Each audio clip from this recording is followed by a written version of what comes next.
देखो तो कितना मौसम अच्छा भइल बा। हाँ आई जान तो सखी हमने के आई फूलवा के नो सरसोईया के नो हैंगा हार बनाने के खूब सुंदर लागेला। अच्छा एक बात बोली। बोला ना हैं बोला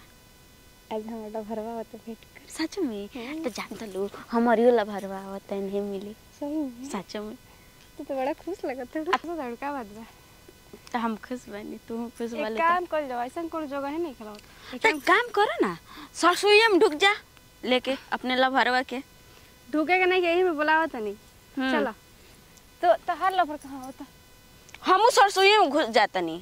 लेके अब हाँ बड़ा पाकी बहो पाकी बा कुछ हो ये जा कुछ नहीं के होके वाला जब लभर आवता तो हम मिले तो सब कुछ होई न लो ना तो हमारे पास भानु देखा अब लगाओ जल्दी से लगा ली। हाँ लगाओ कोनो दिक्कत नहीं है बाकी हम देखते नहीं लगाओ लगाओ पहले रिंग जाता ना ओ हेलो का हाल बा करे जा ठीक है बेटे अपन बताई बढ़िया बा रोड तो कल रही आवे के आके जे 3 बज गइल हम तहार मोबाइल पे फोन लगाते फोने नहीं लगा तो स्विच ऑफ बतावता स्विच ऑफ हां चालू तरह है हमार फोन कहां बाड़ू बानी हम सरसों के खेत में केकरा हो बिगना के कैसा सोवे में अभी तो नहीं पता लेकिन सरसों के खेत में बानी। अच्छा ऊपर से ले जो ना मैल होते ने में हां जो आवे के बाद जल्दी आई। ठीक भाई आवत नहीं केहू बाटे नानू ना क्यों नहीं केकर मोबाइल हो हमार हो ठीक है भाई आवत नहीं ठीक बा तब जाता नहीं तो फोन कर लो। हाँ जा तू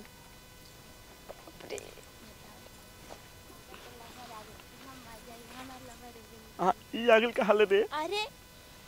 अरे रो बिना फोन कइले आ गई नी का कोई बड़ा खुश यही मैल बड़ू का तू हो तो नहीं अरे ना आवा कोले लगा तार से बड़ा भेंट करे का मन करत रहे हमो के बड़ा मन करते रहला सुन ना आओ बैठो जल्दी जल्दी भेंट मन करके घरे जा लेट होई तो कहीं इतना उजाइल बनी रहो अरे उजाइल वाली तार भातार जान तो बहुत दिक्कत हो जाई कैसे जनीन हम सरसों के खेत में बानी अरे सरसों के खेत में कोई रोज परसों से सरसों के खेत में जाती आवे बैठो बड़ा मन करता है रसभरी खाए के रसभरी हां ई रसभरी का होला अरे उहे होला जोन चाही भेंट करे के पता नहीं का करे लो नहीं तो लेट काहे करे लो हम तुमसे बहुत जाके हम बहुत ज्यादा प्यार करते हैं और बताओ और सब कब जाओगी तू गोले लागो पहले अजी रो जगह करते नहीं तू हां तो जगह करता रहा। अरे जानता से भेंट कर नहीं आवो कले लगा ये का सखी ये तो हमार लभर हमन ई तो हमार लभर हवन पहले तो हम फोन कैले रही हमू तो ई के हटे ई देखा ई पुरान किला भरे ओकर बाद तो नई किला भर पर बोल ज्यादा बोलबा